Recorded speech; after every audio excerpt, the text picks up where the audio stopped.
Assalomu alaykum birodarlar. Sog'liqlaringiz joyida. Anchadan beri video chiqarmay qo'ydik. Navbatdagi obyektimiz bitti. Mana hozir 5 metrga 4 metr xonadonimizni mana patologini tugatdik. Keyin bu tarafda yana xuddi shunday, undan ko'ra kattaroq ayvonchasi bor, oshxonasi. Mana ko'rganingizda oldi mana o'chog'ini qilgan edik. Shapkasi ponna 18 metr shapka bu tarafi. Ponna ketgan shunday. Shu ishda polni qilib tugatdik. Endi sizlarga hammasini narxini aytib o'tadigan bo'lsak, bular hammasi bo'lib 8 million 700 ming so'm patologga material ketdi. 75 kvadrat joyga. 75 kvadrat joy. Mana chiroqlari bilan bir yo'li narigi xonalariga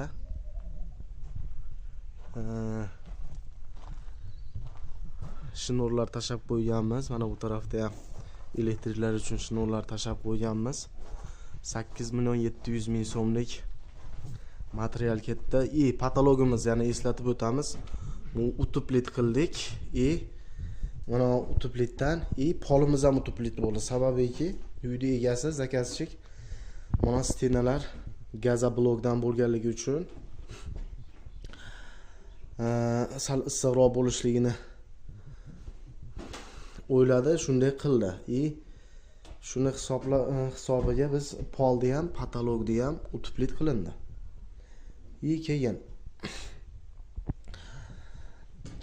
sizlardan yana bir narsani so'rab o'tib ketar edik.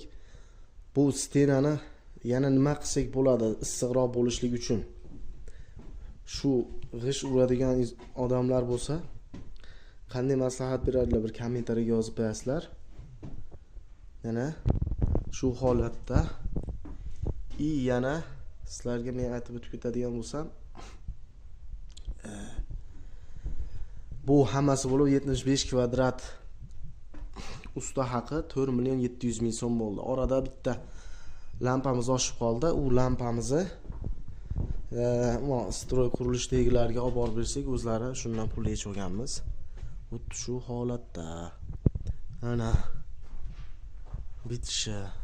Bu oshxonaning tepasi, mana aytlar. Oshxonaning tepasi. Bu yerda zonta o'rnatilgan edi.